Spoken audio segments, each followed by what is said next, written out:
Hi, I'm Jonathan M0JSX, and I'm going to try something new and maybe make this a monthly video where I go through some amateur radio stories that I've seen recently, and we'll just go through them here on the channel and briefly talk about them. First one is an update that I've only just seen come in today, which revolves around National Hamfest, which of course happens, it's the first Friday and Saturday of September. So I think this year it's the 5th and the 6th of September. And pre-sale or early bird tickets have been on sale for some time now, but the new update is to say that camping is now going to be available at the Newark Showground site by popular demand, basically. The National Hamfest website says that a limited number of camping pitches are being made available for those who wish to camp on the Newark Showground during the event. Camping on site must be pre-booked using the online ticket booking system. Camping will not be permitted unless pre-booked, and you must also have a day entry ticket, otherwise you won't be allowed to camp.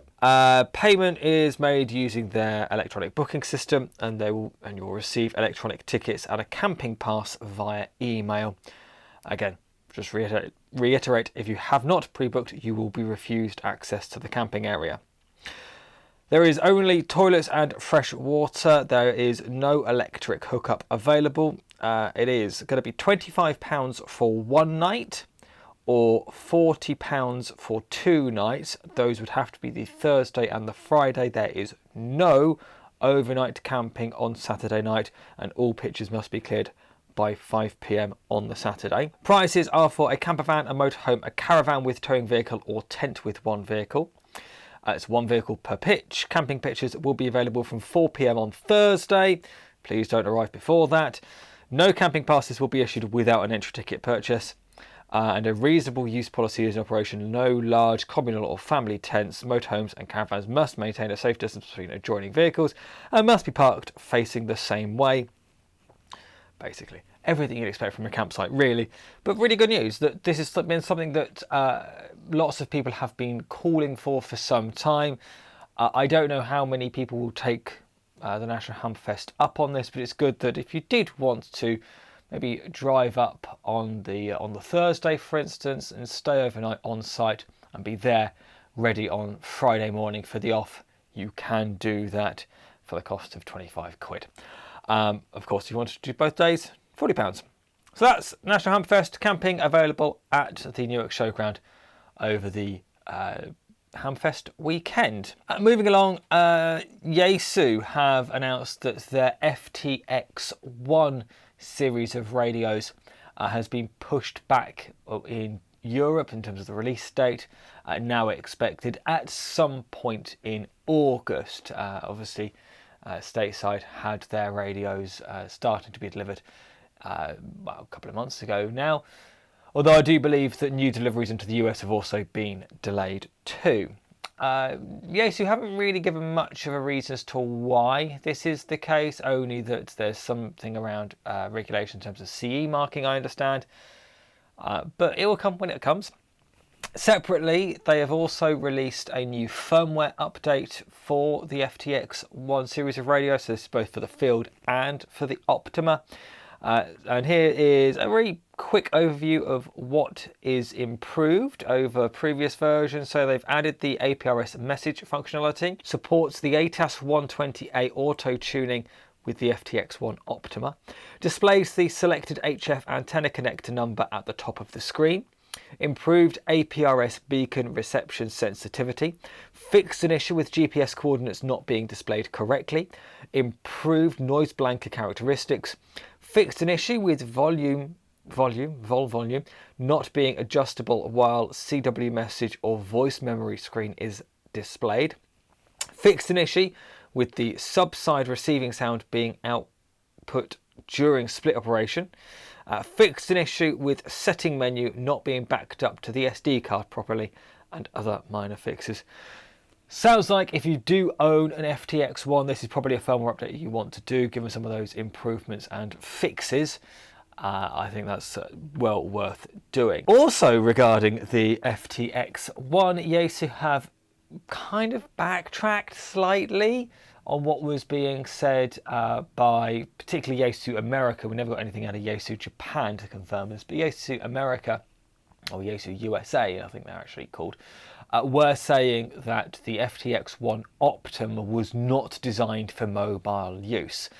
And they may still be saying that, but Yaesu Japan has now released a separation cable to go between the FTX-1 field head unit and the amplifier. There are two versions of this. There's an SCU-66, which is 5 feet long. There is the SCU-66L, which is 10 feet long. Absolutely perfect. If you wanted to use the Optima mobile and have the head unit up the front in the cab and maybe tuck the amplifier main body away, maybe under the seat or in the boot, you can now do that with the use of these cables.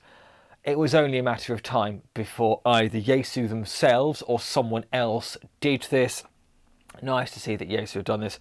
Of course, it's not just one cable for this radio, it's a series of actually 4 cables, but never mind. You can run them all as one sort of bundle, as one loom if you want, and that'd be a really simple way of being able to use the Optima and all of the functionality that that would give you. Basically, it's an 857 now replacement with that.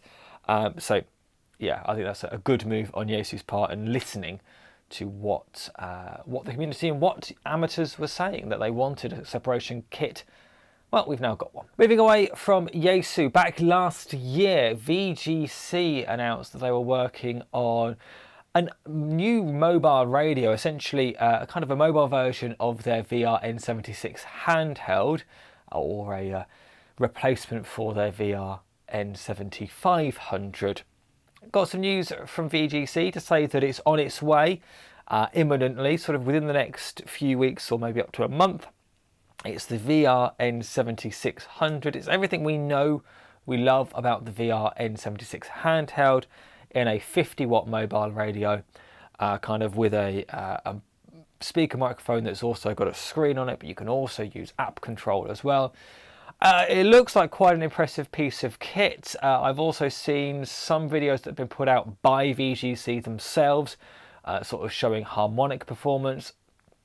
Obviously, we'll take that with a massive pinch of salt coming from the manufacturer, but it looks quite good.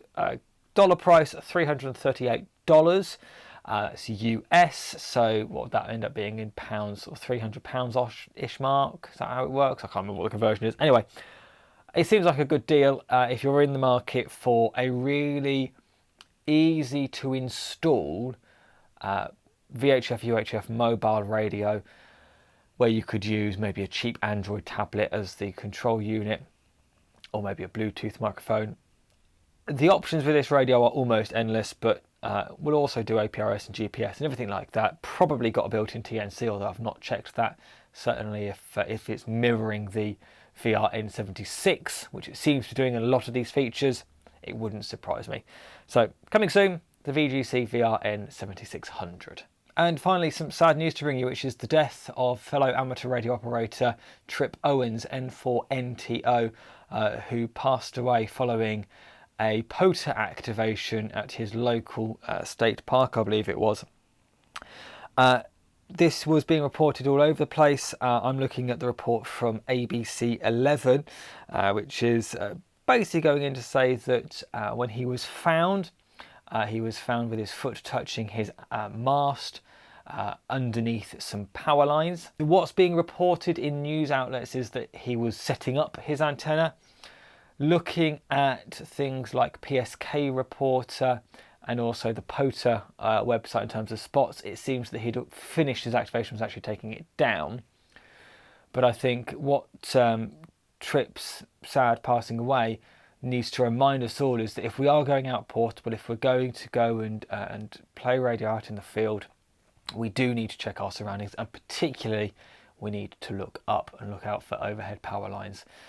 Particularly if you're using a metal mast or a carbon fibre mast, then you definitely need to pay extra attention, because those masts are conductive. You wouldn't think it with carbon fibre, but yes, they are.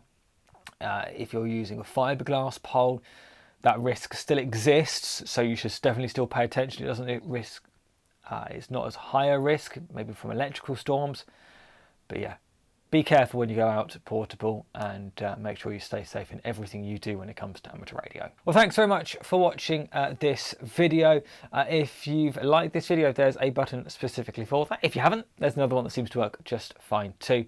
And if you haven't already done so, please do click on that subscribe button, and also click that notification bell, and you'll be told whenever I upload a new video. There's another video coming up over here that the algorithm thinks that you'll like next. Until next time, 73. Bye-bye.